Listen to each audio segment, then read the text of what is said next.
Well, hey there, friends, and welcome back to the Creative Shop Talk podcast. I'm so happy you're here today with us. I am super excited today to have a special guest join us. So, this month inside the Retailers Inner Circle, we are doing a coaching sprint, and we're having lots of discussions around our changing role in our retail business as our businesses grow. So, like how do we get out of the day to day? How do we get out of doing all the things? And one of the key areas and key important things that we need to pay attention to is finding and keeping and leading really good staff, or team players, as I like to say, because employees and team members are really the most important part of our brand's success, right? They're on the front line. They help us. We're just here to lead them. And I know a lot of you struggle with thinking about them as staff, or thinking about, how do we find great people? And today, Shelli and I had great conversation about that. I cannot wait for you to listen. So I invited Shelli Warren in, who is a leadership advisor, and she has her own podcast called Stacking Your Team Podcast, which I'm going to make sure that you go listen to. Shelli helps small business owners set up their teams to take over the daily operations of their business so they can focus on the high level growth activities, all the important things that we talk about here, all the marketing, all the other things that we talk about that need to be done. She has a track record and background in building and leading technical teams to coach business owners for the last decade. Her business is now in the fifth year, while her podcast is now in the fifth year. The Stacking Your Team podcast is a top-rated show with over 500,000 downloads that teaches women leaders how to establish a capable leadership team to ensure the daily directions needed to delight their business. So, all that to say, she's phenomenal at helping you lead teams. Shelli also has extensive experience in the retail world and understands our unique needs and situations. So she's been there, she's been in the trenches, she gets it, she knows exactly what your challenges are. So I invited Shelli to come in and discuss what it's like leading our own retail teams. So many of you are ready. You're ready to start working on the business more. And you've been telling me that your biggest struggle is, how do I step away? And having a strong team in place that isn't just there for the job or the job, but they actually want to be there. They want to be part of your brand. They want to be part of the solution, right? Part of the business ecosystem. So I am super excited, and I think you're going to love our conversation today. Shelli shares some fantastic ideas, support, actionable items for you to take away. Get your earbuds in, get your pen out. Today is a good one. So let's dive in and let's talk to Shelli. Running a retail business doesn't have to be so hard. Welcome to the Creative Shop Talk podcast, the go-to podcast for creative shop owners, studio owners, and independent retailers. I'm your host, Wendy Batten, retail business coach and mentor. Each week, I'll share simple, proven business strategies, inspiring stories from fellow retailers, and advice from industry experts. Together, we're going to work to find the success you want from your retail business, with more profits in your till and a little more joy in your life.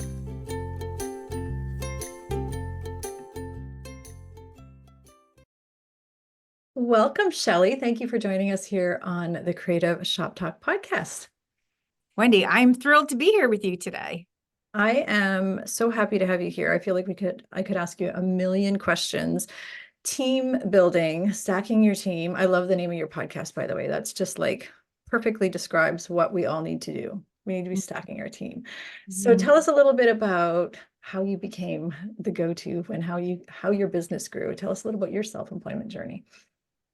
Well, I appreciate that you enjoy the name of the podcast, because I've been podcasting now for 6 years and I've never changed the name of the podcast. It's always been called Stacking Your Team. And that whole thing came from back in my corporate days, where people used to say that about me all the time. Like they would say, no wonder she's so successful. Have you seen that stack team she has?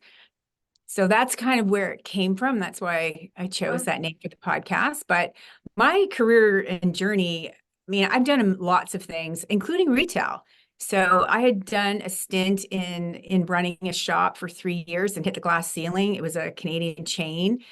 And there was no really opportunities for me outside of that. So that's when I jumped into corporate. So I worked for a Fortune 50 corporation for 2 decades, leading highly skilled technical teams. And I like to say we did multi-million-dollar projects for $1 billion brands. And that's really what I did. And then I morphed over. I retired early at the age of 52, and which was a long time ago. I'm now 62.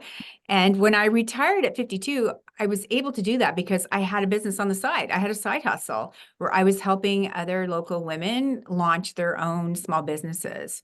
So then I jumped right over and started working for a brand out of the US and became a coach for small business, and then developed that profit center for that brand, including all the intellectual property, and then bought it all.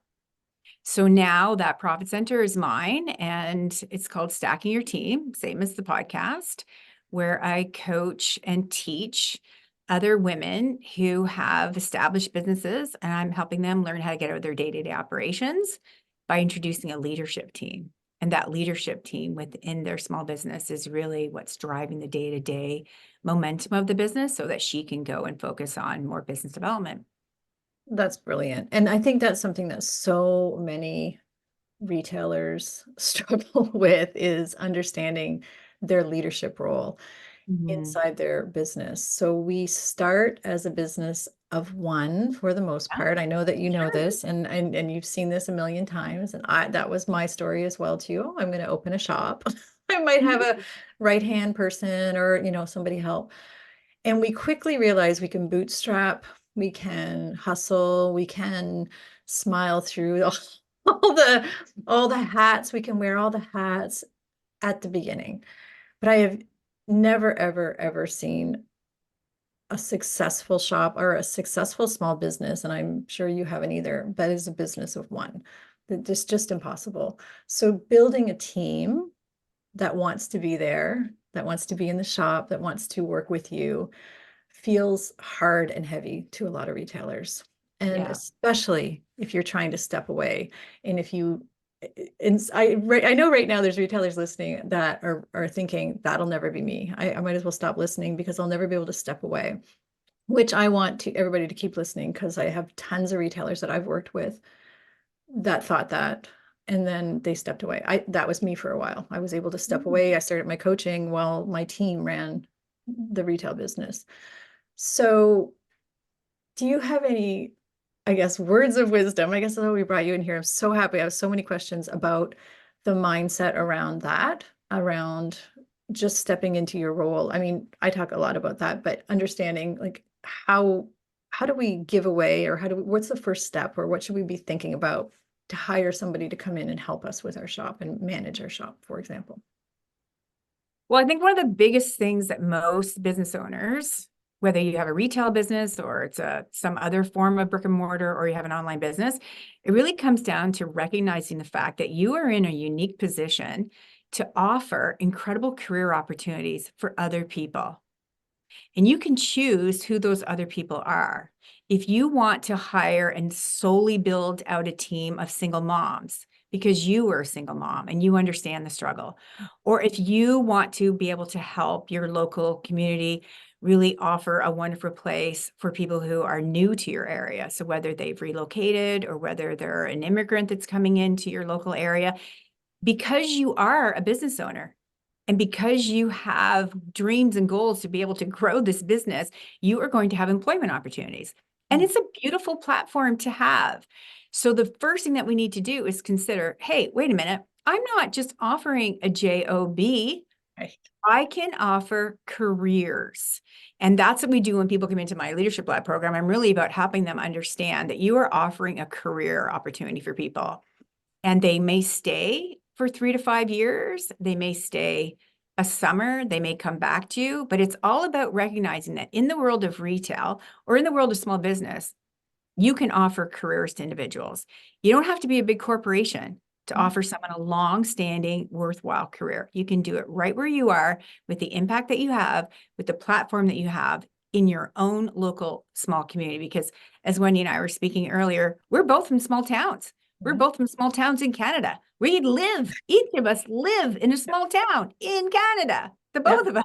We need, well, so I love that, and I that's a topic that comes up quite a bit. So yeah, we're in small towns, and that's the heart of what I teach and who I work with are people who have these brick and mortar beautiful shops in small towns, bigger towns, but small areas. Everybody's got a community or a corner that you're trying to, and it's a ripple effect, right? You're important to the community, you're important to the economy of the community, the well-being of the community, and being Sure. able to, I find it exciting to be able to hire people Mhm. in my community, especially when I had my shops and my studios.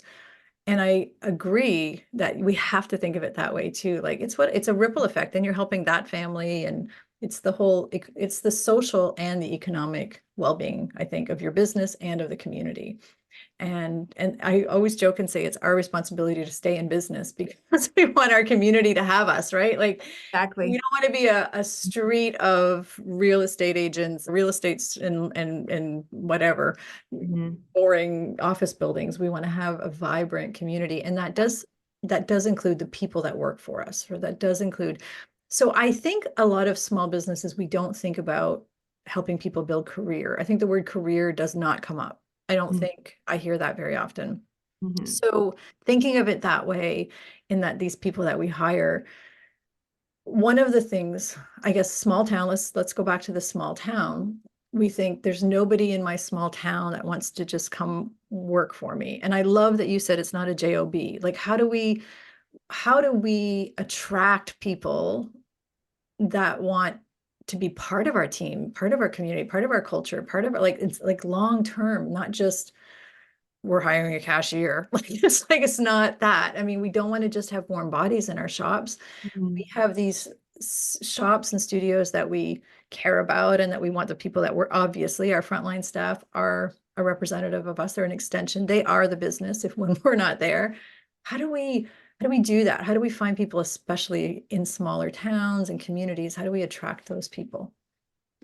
Well, it starts with knowing where you're going. So I like to coach all my clients to have two org charts, a current state and a future state. Love that. Because if you don't know where you're going, you can't create that bridge to be able to walk over it yourself or bring anyone along with you. So what you can do is look at what's my baseline requirements that I need to run my daily operation. How many people do I really need on my team? And in what role are they playing when they come and join the team? And then start thinking about, okay, if I'm going to be that business owner who truly understands the fact that I have this platform now that I can offer careers, the first thing I need to do is learn to step away, because no one is going to be considering themselves as having a career with you if what they're doing every day is literally just following your your checklist, and they're literally just on the cash. They're not owning any part of the business. They're not building any mastery within any area of your business. That is not a career. That is a job. And so the difference is you're going to consider on your org chart, how many people do I need to really understand specific master areas of the business? And you can divide those out into a particular type of shopper, a particular type of customer, or you could also figure it out in terms of inventory that you carry. So if you're looking to have someone who has mastery for that type of buyer who's coming in to look for this type of product, then it would be wonderful to have someone on your team who is not only so well versed in what that customer is looking for and would they be interested in this, but they're actually helping you with buying decisions. They're looking at trends. They're looking at what's profitable, what's not profitable, what's the next trend for this buyer that we need to introduce her to now. Let's be the first to introduce her to what this next available product or service is. So it's looking at people as extensions of you and your brand, and being open to structuring your team so that they really do have decision space and they're going to own a piece of the business. And that includes helping you hire other individuals. It helping you create training materials, helping you develop out your processes, coming up with ideas for pop-up shops or events that you're going to host, coming up with ideas for campaigns. When I worked in retail, one of the reasons why I was so successful and got, hit that glass ceiling so quickly was because I literally did not think about that particular store location as being owned by someone else. I literally went into that with the notion that this is now mine. I am going to leave my stamp on this. I'm going to learn as much as I can about this business and blow the roof off of it. And I did, but it was all about the mindset that I had. And I had the ability to do that because corporate head office was in Toronto. So they gave me a lot of leeway. Once I had proven that I knew what I was doing and I had great ideas and great follow through and I could be counted upon, they became more and more and more open to letting me execute my ideas. So as the business owner in your small business, you need to do the same. Yes, you want to have some conversations about boundaries and preferences and decision spaces, but you can't be that business owner that complains about having to spend so many hours on your feet in your shop doing all the things, and then not actually take any next steps to make anything different of that. And then it comes down to strategy. You can't just complain about something and then not follow through and do anything different about it. I love that. So, and I do think it's important and I see it all the time. I see both sides. I see the retailers who say, no one will ever do it as well as I do, ordering, looking at trends, seeing which is very egotistical of us to say that, right? We can be the visionary, but but then I see the other side of it. I do see retailers who have let go of some of these and have done exactly what you're saying. Like they're building these teams of people who have bought in, and it's about buying into the culture, and it's about buying into the results, and it's about buying in. Like they want to be part of it, and they stay. Those people don't leave. If they feel like you didn't, I mean, you left because there was no place for you to go. But most of them, if they feel valued, right? If they feel valued and they're part, and they have ownership of, I think if I have ownership of something, I'm exactly like that too. Every job I ever had self-employed, I just owned it. I just wanted to do the best for that thing, right? Whatever that job was, And it's funny enough, a lot of people in my audience know I used to work for a hockey team, and I know nothing about hockey, and I hate hockey. I'm going to lose my Canadian badge here, but I worked for a hockey team for a long time. And I mean, we just did, I just had ownership of, I had the retail store and the store inside the hockey rink, and had total ownership of that and did so well with that, but I would have stayed there forever. The same thing happened to me, by the way. There was no place to go there. But yeah, and it's interesting. I just felt like the results were there when people would buy the products and they were happy about buying it. When we made our sales goals, when, that we had for that product or whatever that I helped do, when the event is really successful, that your employee took ownership of and helped you set up. I think there's so much value in what you're saying. I really love the idea of the 2 org charts. That's amazing. I think that's a great reminder for everybody, like what it is now and what you want it to be, right? Well, you can't grow and open up other locations if you don't have a solid original location.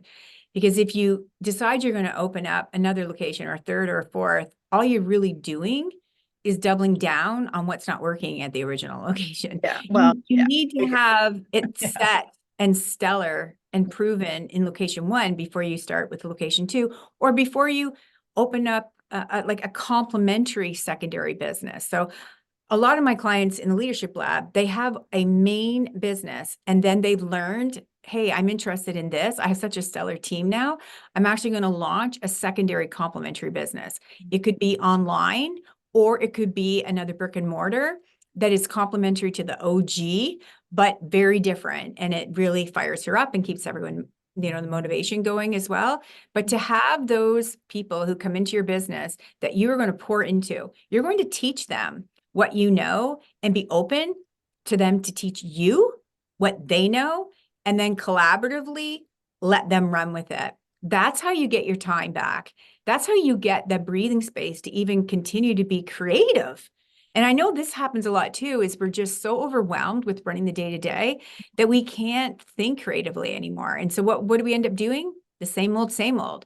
And boy, oh boy, your clients and customers, they immediately smell that. Oh, she's doing that same thing over again. Oh, this is the same promotion. Oh, she's got the same stock. Oh, people are bored, especially nowadays. Everyone is bored so easily. if you're not constantly thinking of new ways to entice your current clients and customers to come back or to entice new ones, you're going to flatline. You're never going to hit a new revenue goal. You're never going to be able to, get the spring back in your step of getting out of bed every day and running in and wanting to move your business forward. Yeah, I totally agree with that. Even if you're not thinking of opening a second, third, whatever store, getting your store running so it's not running you is just it's just But everyone says they want that, right? So I, whether you are yeah, own a store or whether you're a lawyer or whether you're a dentist, everyone says the same thing. yeah. They want to not have to do so much hand holding, so much over coaching, so much over checking. They want to literally be able to step back and have their team not be so reliant on them. They all say that, but it's very difficult to take action on it. And we can do it little by little by little. You can have wonderful people around you that can prove that they really can be a great extension of you and the brand. And they're not going to do anything that's going to implode your business or bring your castle down.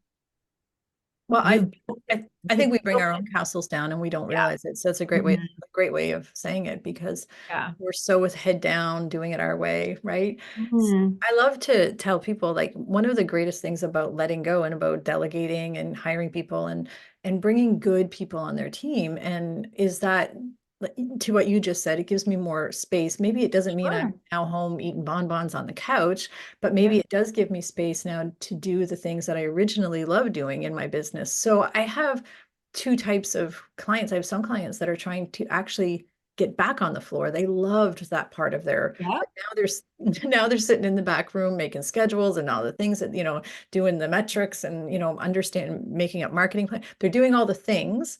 So they're not doing that thing that maybe they, if they're a yarn shop, they're not out with their customers talking to them and, doing the thing that they Which originally is loved. important too, right? Right. Like your Yeah. clients Oh, and customers want to see you. yeah. You're the Yeah. And face I have of and I the have other shop. clients who are like, I don't need to be on the floor anymore. I'm sick of the Yeah. like let's Mhm. talk real talk. Some people just get sick of working on the floor if you've done it for 10 years or 5 years or whatever, and they love being in the back, but they don't have they don't have the trust in their people or the people yet to to leave with their clients, or maybe they don't have the trust. I think it's just a hard thing when we start it, as I mentioned, like, you started doing and you did it all, and it's so hard, like it's so hard to envision other people doing it. So I love how you're framing that. Like, let's trust and let's get them bought in and let's, get them doing. I love this. And I also think the really good reminder. Thank you for mentioning that about staying fresh and new ideas because we only have so many in our head. So Mhm. inside my small group program, my retailers inner circle, that's part of why we built the community was so that you can start coming up with new ideas. But this is a Sure. really, it's really important to bring your team into that. And they're Mhm. not running the ship all the time. I don't feel like you're still the captain of the ship. Like I always tell people, like team doesn't mean they're going to have a mutiny on the Bounty or whatever No, and you're take not the boat abdicating over. your leadership role. You're not Yeah, abdicating your leadership role. You're collaborating with other people who love what you do, love your product lines, love the services that you offer, love your clients and your customers, and they want to be a part of it. yeah. And I love that you're saying by doing this, this is also going to help us. I say love on your team. Loving Yeah. on your team does not mean letting them walk over you, doesn't mean not setting boundaries. Mhm. It's, it's still, do you have any, I have a lot of people pleaser clients. I have a lot of clients out there who are super friendly, super nice. They open their shop because they're big heart-centered people. And, and then they have really hard time having those hard conversations with good people. Do you have any thoughts around that kind of like how do we keep people in line without being a bitch or whatever, being feeling like we are? Do you have any help around that? Well, it's no, I was going to say it's funny that you asked me that, but it's not funny that you asked me that. This is the most common question I get asked. Oh, is it? Yeah. Every day, all day, client or non-client, the whole people skill situation. It's one of those things that you didn't go to school to learn, Mhm, right? So you've learned it over time, and you're also muddying the waters with your own conditioning. mhm. It's your own personality traits. So much so that I create scripts all day long, every day. And I call them Ask Shelli How to Say It. There's bundles on the website you can go and get. I have 2 more that are in the works that are coming. But the biggest thing with anyone who's in a leadership role, who you've now suddenly found out, oh my gosh, this is now a monster. I should have spoken to her a week ago. I should have spoken to him last month. I should have nipped this in the butt last year. And now it's like a runaway train. And I'm actually getting to the point where I resent this person. I actually don't like them anymore because there's been just so many awful situations. So the first thing that you can do is literally to pull them in to have what I like to call an adult conversation. And you're literally coming in with them and you're going to say, I need to have an adult conversation with you because I've given you a disservice all this time. We've had conversations. There's been situations that I've been disappointed. I've been frustrating, and likely you have too. But would you be open to starting over today? I don't know a person alive that would say no to that. So then what you do is you literally say, here's one thing I'd love to do over. And it's not that you're going to pull up this laundry list of on February 14th, you said that. And then on March 9th, you said this. It's more of what you're doing is saying to them, I know we often can get into a bit of a tango when it comes to scheduling. And I'd like us to be able to work out a way so that we can collaborate on that. I don't feel like I need to own the schedule. I'd actually prefer you to own the schedule. Would you be open to taking over 100% ownership of maintaining the schedule? Yeah. So it's the whole idea. You go in with the intention of eating humble pie, owning where you messed up, and asking for a do-over. And that asking of a do-over, you can do that, tomorrow, where you had a conversation with someone yesterday, you go to bed at night thinking, man, that went sideways. That wasn't anything like I'd hoped it would be. You can go back in the next day and say, hey, that conversation that we had yesterday, I'd like to ask for a do-over. Can we literally start that over again? Honestly, I've asked for do-overs a million times throughout my career. I have never once met someone that said no and walked away. Like, everyone wants to be able to have a place where they feel welcomed, where they belong, and where there's no drama.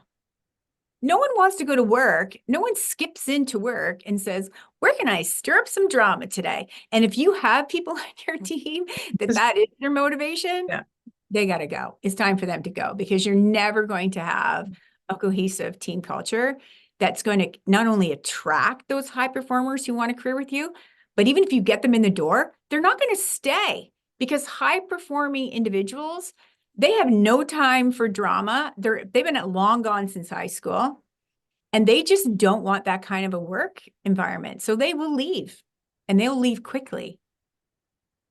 I think it's funny that the do-over is a brilliant. I mean, it's so simple, right? It's so simple, but it's such an easy way. And the drama, and it's so funny. I've had clients say, oh, this one's always stirring up to me. I'm like, get rid of her. Like there's no room on the team for that after the conversations. I totally agree. I think there's no room for drama. And I think we let that happen. I think that that's what I mean by your own personality and your own conditioning.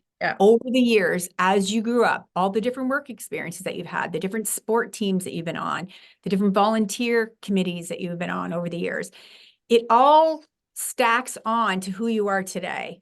And if, as leaders, if you're not willing to look in the mirror and say to yourself, what part do I play in this mess that I've got here? Then you're just going to continue to create more mess, more mess, more mess. And so the way to really do that is to literally face it and go back to the individual or the whole entire team and ask for a do-over, and just admit to them, I've done a disservice to you all these months or all these years, but I'm learning that I would like to offer all of you something different here in the shop. Would you be willing to do a do-over? Would you be willing to listen to the 3 things I would love to do over for all of us here? Who's going to say no to that? Yeah. Yeah. And they feel, yeah, I feel more seen when you say that. I mean, I like literally those words alone just mean you've thought about it and we're going to just, Yeah. yeah, I love that. When Mhm. we're, when we're trying to keep staff happy, I mean, just, make sure that they stay feeling involved and they're not bored because everything's exciting at first. And even if you've given them the ownership, and even if you're, a wonderful place to work with no drama, Yeah. I feel like there's a lot of pressure sometimes. I don't know if it's this changing culture, and it's different in different places. It's different in North America, and we have listeners in New Zealand and Europe. It's just a little bit different. People are different everywhere, as we know. But what I'm seeing as a common thread is people's attention span, and that includes employees, Yeah. tends to be shorter. So people are jumping careers as, or jobs. And, Mhm. so we're trying really hard to make people. So let's say we're giving people the job that they want and we're treating them well. Do you have any ideas on how to, and I hate saying, I don't want to say this in a, just between you and me, I guess, like kind of like keep the carrot dingling, keep them following the carrot, keep them in, not in line, but keep them motivated. Maybe, with what are the ideas that you have besides treating them well? I mean, that kind of is a given in my opinion. Like we're treating them well, we've given them good jobs, we want to give them feedback, we're doing, all the things. Do you have any suggestions on keeping them happy, I guess, is like, like how do we motivate them? And how do we share these? Maybe it's two-part question. How do we share, like, I'm a believer in sharing the revenue goals or the metrics that we're all aiming for. We want to get this many emails because this is why, I'm a big believer and I coach that quite a bit, that we have to all like we have to teach them sort of why and what our goals Yeah. are. Mhm. Not that we're just trying to make all the money, but here's Mhm. why. Here's what we're trying to do Mhm. in our marketing. Here's what we're trying to do. We want to get 20 people across the door every day. Here's why, and here's how we're going to Yeah. do it. But how do we keep them motivated and happy? Do you have any thoughts around that? Well, it's like the timing is just divine for us to meet, Wendy. I just literally loaded up a resource on the website. It's called 12 Ways to Motivate Your Team Without Giving Them a Pay Raise. Oh, well, there you It go. really just walks them through different ideas that any business owner could do. It doesn't matter what kind of business you have, that really there's like no cost ideas and low cost ideas. And I'm not talking about buying everyone a new car. Like it's not about buying your team members items to keep them motivated. It's more about building a deeper relationship with them and Yes. recognizing, hey, here's something I could do for you that would really motivate you because I know you have a real big interest in this. Would that same idea work for her or him? Probably not. But you've got to be that creative leader that's looking at these individuals first. And I know like a lot of people, they tend to think about their whole team and kind of like throw Right. them in the same Yep. basket. And that's why people quit, is because they want to be seen and heard as a person, not as this collective team of individuals, because they all have their own likes and dislikes. They all have their own identities. They all want to feel like they belong. So there's a number of different ways in there that you really can motivate your team without having to give people money. And one of the easiest ways to do that in a small town is to really get to know are your team members' individual charities of choice. What are they really passionate about in their team or in their community? Is there a way for you to provide them an opportunity to represent you and the brand in conjunction with that passion project? Could they join a board or committee under your brand, bringing their expertise, their passion, their ideas, and their big heart for that particular charity, and you give them a predetermined amount of paid time off to go and attend those committees? So now you're getting, there's marketing leverage there, there's goodwill leverage there, and you're also showing that one particular team member, hey, I don't only just appreciate you when you're here in the building, I appreciate you as a human in my local community. And I know that you are really, really excited to be able to build out this, do some fundraising to get that new soccer field happening within your local community, that the section of town where you live. I would love if you want to jump on that committee and play a bigger role in that fundraising effort this year, I'm happy to support you in that. Love that. I love that so much. I think that's a wonderful, Mm, and we'll make sure that we get that yeah, resource from you, for and sure. we'll have that on the show notes. I think that's really great. And your second question about, this is another common question I get asked a lot. How much information is too much information? And how transparent should I really be?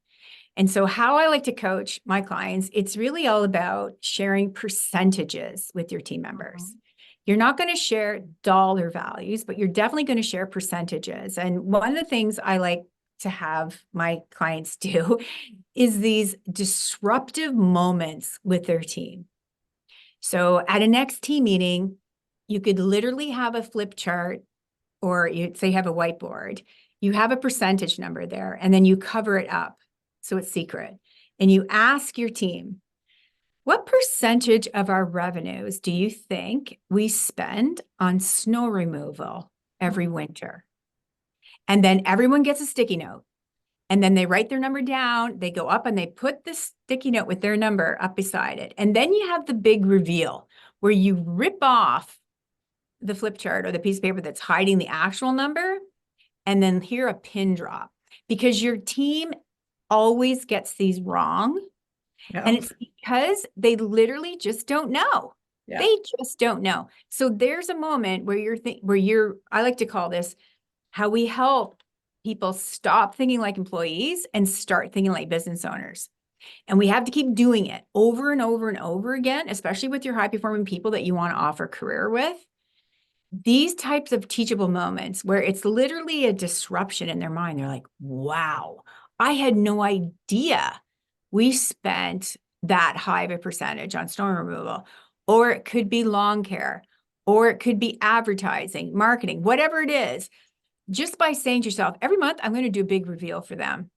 Yeah. And then over time, people are becoming way more educated about what it takes to keep the doors open. I love And that. that's what you want. Yeah, I love that. So, and it's funny because it ties in exactly to what I teach. I teach everybody about percentages. Yeah. I think it's really important to, because we're all making, it's just zeros other than that, but they see all the cash come in the drawer, right? And they think, Business, they're like, wow, we did $1,000 in sales today. yeah, But, mhm, half of that's going back to cost of goods. And then this, they yeah. just don't see, and They it's, don't know. They just don't know. they don't know, and they think, oh, you're just really rich and not wanting to pay me. I also want to mention on the, treating your team or seeing your team or spoiling your team or loving on your team. I'm not seeing that people are motivated by a 25 cent or 50 cent an hour raise. To me, that's like, yeah, that money's nice. I mean, no one's going to be, bonuses work a lot better for bonuses specifically at certain random weirdo times work really Yeah. well, I think, for people. And I also love that, and I teach this as well too. So I love that we're aligned on this.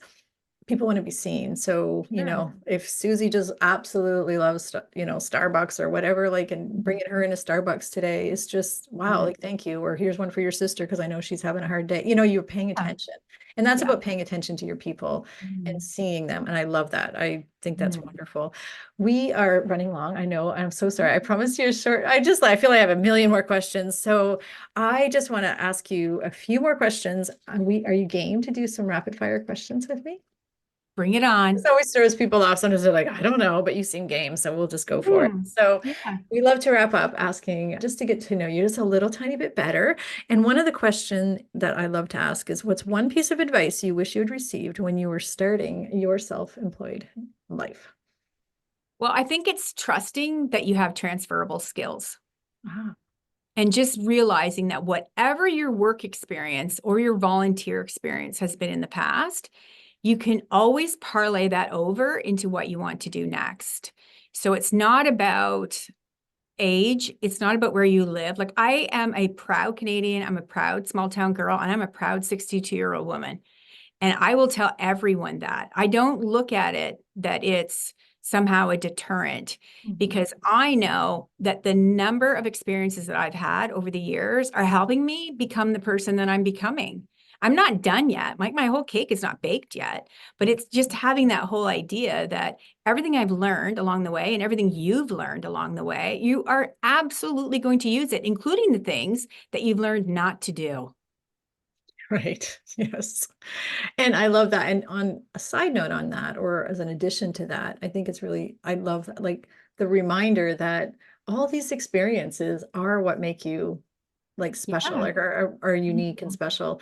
And again, it's everything that we've done. And I'm very proud 57-year-old living in a small Yeah, town Canadian girl. And absolutely. I'm not done yet either. I just Yeah. got started. So I love that. Mhm. Do you have a favorite productivity hack or time management tip that you can share with us? I'm the queen of buffer time.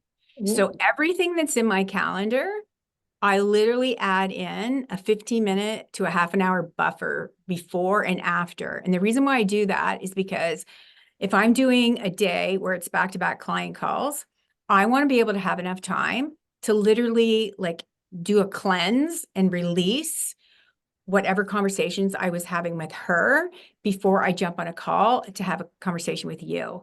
I want to be fully present. I want to be able to compartmentalize everything that I've just talked about with her before I get on a call with you. I also love the buffer time because it gives time for me to capture some notes, go to the ladies' room, grab a bite, or drive somewhere, right? Like I think sometimes we stack our calendar so tightly that it's adding to this ridiculous pace that Mhm. we think we're supposed to keep up with. But in reality, we own that pace. We own that calendar. And so just putting in 15 minutes, half an hour, or having your executive assistant make sure they're doing that for you will be so welcoming. You're going to think, I should have done this years ago. I think that's brilliant. And I think everybody needs to have buffers no matter what you're doing. So even at your Mhm. job, if you're scheduled to work till 3 and you're on the floor till 3, don't schedule yourself out. Like just stop Yes. scheduling ourselves to death. Like it's just, Yes, I for agree. sure. We are we are products of our own decisions, right? So I hate when Mhm. people remind me of that and I hate Yeah. reminding people of that, but we are like we're, stacking that time. It's So just not, tightly. yeah, it's just not healthy. Yeah. So I'm just going to say I do exactly like you do. I buffer time as well too. And I learned that the hard way. I learned that like really hard way. When you're Mhm. not working in your business, what is your favorite hobby or thing to do? And I'm curious, I bet you I might even guess on this one, but go ahead. Well, there's two things Yeah. three things I would say. So first of all, I am Mamie to my Yeah. 4-year-old granddaughter. I pick her from school 2 to 3 days a week. Love that. Yeah. Very involved in her life, which is fantastic. I love every ounce of it. The other big, I would call it an addiction, is the PWHL, Professional Women's Hockey League that just got launched in North America. I am so deep into those women hockey teams. There's only 6 of them right now, but I have the PWHL calendar and schedule in my own calendar. That's so funny. I know when all the games are. That's funny. I am knee deep in that. And then if I'm not watching the PWHL game, I am a fan of classic Hollywood movies. Oh, love that. Yeah. Mhm. And I also think it's funny that you're mentioning the hockey. And I just told you, I used to work for the hockey. I was in the hockey world for a long time, and I am not a hockey fan. So I find that funny. Aren't we wearing our Canadian badge very proudly talking about hockey here today? But Yeah. yeah, so that's really funny. Mhm. Favorite or current business book that you're reading or you've Well, read? I think there's a million books out there Yep. and they're all great. And I have plans of crafting my own.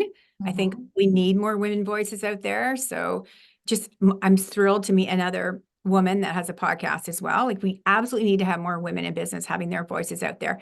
But if there's one book I would recommend, it's a fairly new book. It would be Business Made Simple by Donald Miller. He is fantastic. He also has a podcast. And that book, Business Made Simple, he literally is taking the framework of an airplane Mhm. and teaching you how to run your small business with the parts of an airplane. It's very engaging.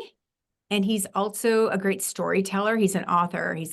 I don't even know how many books he's written, but he has a way about teaching through storytelling that is really significant. So I would encourage everyone to get that book. Yep, we love Donald Miller around here. That was actually one of our books in our mastermind book club last year. Nice. We did a whole podcast on all our favorite books. You know all It's about one it of them. then. So we are very much aligned in that as well too. So thank you so much for being here with us, Shelli. I really appreciate you being here. Anything else you'd like to share with us before we sign off? I just want to encourage everyone to keep doing what you're doing. We need more women out there showing their face in their local communities, making a significant impact within their local communities, and also offering these incredible employment opportunities to others. It's really making a significant impact. Even so on the days where you don't think it is, it really is. So keep doing what you're doing. I'm proud of every one of you. And it's been a pleasure to meet you, Wendy. And I'm thrilled to know another Canadian woman in business. All right, me as well. So thank you for being here. We will have all the links so you can find Shelli. And I know you have phenomenal resources on your website, and your program is amazing. Your lab is amazing. So we'll have all of that information, and we'll send everybody there in the show notes, and so that they can easily find you. So thanks so much, Shelli. Thank you.